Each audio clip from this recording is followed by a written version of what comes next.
السلام عليكم ورحمة الله وبركاته. معاكم ربيع، دي أول حلقة معانا النهاردة على القناة. هنتكلم فيها عن ماتش الأهلي ومودرن. مش هنتكلم فيها عن ماتش الأهلي ومودرن قوي، هنتكلم في لقطة. ده يعرفك إن السكاوتنج بتاع نادي الزمالك ده يعني حاجة على الله حكايتها. في لاعب في مودرن، لو خدت بالكم من الماتش بتاع امبارح، في لاعب في مودرن اسمه معتز زدام. اللاعب ده جاي من الترجي. مودرن جايباه إعارة لآخر الموسم. اللاعب ده كورته حلوه قوي قوي. اللي اتفرج على الماتش امبارح هيعرف ان هو اصلا يعني الوحيد اللي كان بيلعب في فرقه مودرن، هو اللي بيحركها. لعيب زي ده ازاي مثلا فرقه زي الزمالك السكاوتنج بتاعها يعدي عليه كده؟ لعيب زي ده لو في الفرقه بتاعت الزمالك يشيل والله. يعني فرقه زي مودرن، انا مش عارف السكاوتنج بتاعها ازاي يعني جابت لعيب زي الولا معتز الزدام. لعيب كبير الحقيقه، لعيب حلو قوي. امبارح الماتش كان كويس، مش عايزين نقول ان هو وحش، لا كان كويس. جراديشار يعني حاجة مبشرة بالخير جدا جدا الحقيقة. اللاعب ده يعني شكله كده هيقول أنا مش عارف بقى، أما وسام أبو علي يرجع إحنا هنعمل إيه؟ وأنا من رأيي، أنا الحقيقة نفسي وأمنية حياتي نلعب 4-4-2، بما إن بقى عندنا اتنين رؤوس حربة كويرة بيلعبوا كورة من الآخر، كورة شوارع. طب إحنا نعملها إزاي 4-4-2 دي؟ أنا من رأيي مصطفى شوبير جون، تمام، قدامه العش ورامي ربيعة. ارميلي على الشمال ان شاء الله يحيى يكون رجع، يحيى او الدبيس. ارميلي على اليمين محمد هاني. اديني اتنين قدام بقى خط النص. خط النص هتحط لي مين بقى في خط النص؟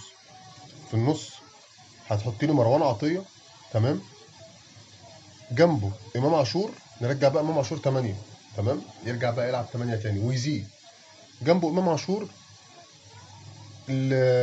اليما اديني بقى على الشمال كده نحط كمان بن شرقي. على اليمين حسين الشحات، فجر فجر. وارمي لي قدام بقى وسام وجراديشار. طبعا حسين وبن شرقي هيزيدوا في الاطراف. امام عاشور هيزود معاهم، هيبقى اكتساح هجومي ابن حرام. يعني هات لي فرقه تعرف تسد قدام التشكيل ده. لكن احنا طبعا معانا العبقري، عبقري الدنيا، كابتن الكبير، مدرب العظيم، مدرب الخطير. هو مدرب كبير والله، بس بحس ساعات كده ان هو ايه بينمل دماغه عارف انت في حاجه غلط. الله اكبر الله اكبر. ده بيل ده، بس هو يعني مدرب كبير، مش عارف نتكلم عنه ولا نقول حاجه، بس هو مدرب كبير الحقيقه. بس عارفه انت يعني في تريكات كده، نعمل الحاجات السهله، يعني نخلي نحط كل لاعب في مكانه. مش لازم نفتكس يعني. لو ما افتكسناش يعني هيقولوا ان ما افتكسش اهو. بس اتمنى الخطه اللي انا بقول لكم عليها دي يعني نشوفها في الاهلي. اتمنى ان احنا نشوفها في الاهلي 4-4-2 بعد عوده وسام ويحيى عطية الله وكل المصابين معانا.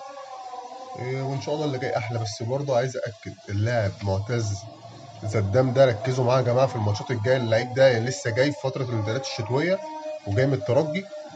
ركزوا معاه الفتره الجايه دي يعني. اللاعب ده هيبقى حاجه. واتمنى نشوف بقى بن شرقي ان شاء الله كده الماتش الجاي. واستنوا فيديوهاتنا الكتير. اخوكم ربيع بيمسي عليكم. اتمنى بقى الدعم والمشاركه، وبصوا يعني دغدغوا الدنيا. حبايب قلبي، السلام عليكم.